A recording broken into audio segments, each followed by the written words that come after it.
అక్క అంబాసిడర్, నేను బెంజు. అది పోర్టబుల్.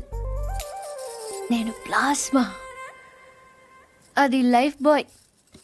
నేను లక్స్. అందుకే నా అందం దానికి ప్రాబ్లం కాకూడదని ఇలా వచ్చాను. దేవుడు దయ వల్ల దానికి పెళ్ళైపోతే అక్కడ గంటకు తగ్గ బంటలో హృతిక్ రోషనో అభిషేక్ బచ్చనో దొరకపోలే. చూసావా, నువ్వు కూడా చూపు తిప్పుకోలేకపోతున్నావు. అయ్యో దేవుడా, ఎందుకయ్యా ఇంత అందం ఇచ్చావు నాకు?